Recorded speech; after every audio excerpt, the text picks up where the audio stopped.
दोस्तों, प्राचीन काल हेलो में दोस्तों, जब मनुष्य आज पक्षियों हम को जानेंगे आकाश में उड़ता हुआ देखता हवाई था जहाज का तो उसका भी मन आविष्कार करता था कैसे हुआ। कि वह आकाश में इस इन पक्षियों की वीडियो तरह में ही उड़ सके, पर लाख कोशिश करने के बाद भी वह ऐसा नहीं कर पाता था।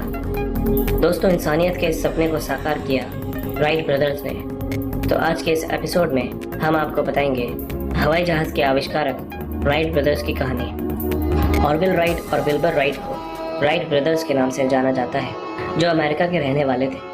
इन्हें हवाई जहाज का आविष्कारक कहा जाता है। इन्होंने 17 दिसंबर 1903 को संसार की सबसे पहली सफल मानवीय उड़ान भरी, जिसमें हवा से भारी विमान को नियंत्रित रूप से निर्धारित समय तक संचालित किया गया। इसके बाद के 2 वर्षों में अनेक प्रयोगों के बाद इन्होंने विश्व का प्रथम प्रैक्टिकल फिक्स्ड विंग एयरक्राफ्ट तैयार किया।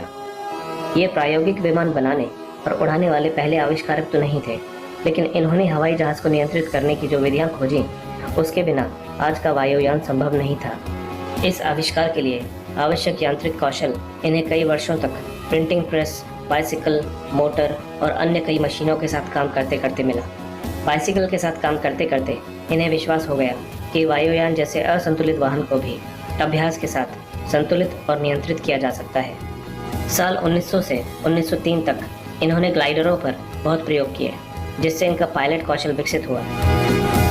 इनके बाइसिकल की दुकान के कर्मचारी चार्ली टेलर ने भी इनके साथ बहुत काम किया और इनके पहले यान का इंजन बनाया। जहां अन्य आविष्कारक इंजन की शक्ति बढ़ाने पर लगे रहे, वहीं राइट ब्रदर्स ने आरंभ से ही नियंत्रण का सूत्र खोजने पर अपना ध्यान लगाया।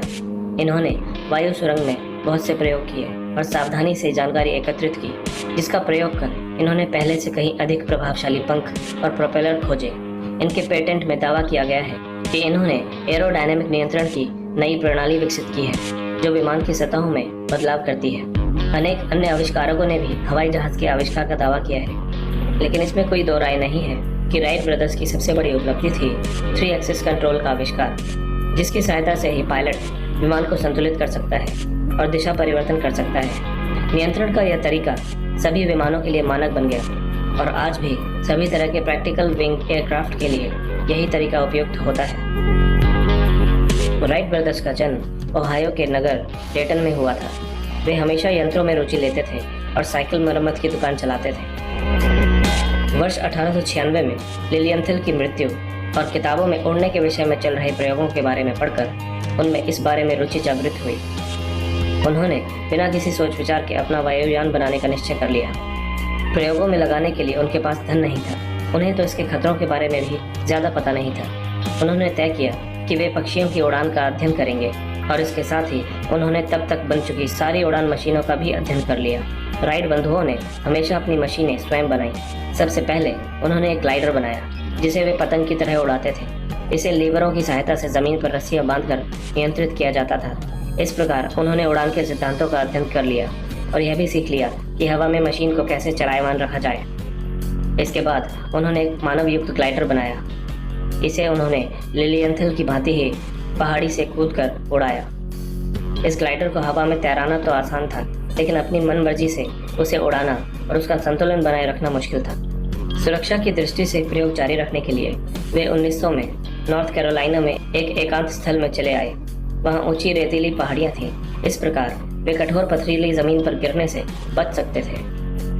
अगले 2 सालों में उन्होंने लगभग 2000 बार अपने ग्लाइडर में उड़ान भरी, जिनमें से सबसे लंबी उड़ान 600 फीट की दूरी तक गई। इस प्रक्रिया में सबसे महत्वपूर्ण चरण था ग्लाइडर को प्रोपेल करना। साल 1903 में उन्होंने तरल ईंधन से चलने वाली एक मोटर बनाई और उसका परीक्षण करने के लिए वे पुनः नॉर्थ कैरोलिना गए। उन्हें यकीन था कि उनकी मशीन काम करेगी, लेकिन उन्होंने इसकी कोई औपचारिक घोषणा नहीं की। उनकी पहली उड़ान केवल 12 सेकंड के लिए ही थी, लेकिन मानव के इतिहास में ये पहली उड़ान थी जिसमें एक मशीन ने स्वयं गति करके हवा से भारी विमान को मानव सहित उड़ा लिया था। कुछ समय हवा में नियंत्रित रहने के बाद उनका विमान बिना किसी नुकसान के नीचे उतर गया। उसी दिन उन्होंने 2 और प्रयास किए, जो कुछ अधिक समय के थे। उनकी चौथी उड़ान 59 सेकंड्स की थी और उसने 12 मील की रफ्तार से चल रही हवा की दिशा में 835 फीट की दूरी तय की। तो राइट ब्रदर्स ने ये सब अपने शौक के लिए शुरू किया था, लेकिन इसमें सफलता मिलने पर वे इसके प्रति गंभीर हो गए।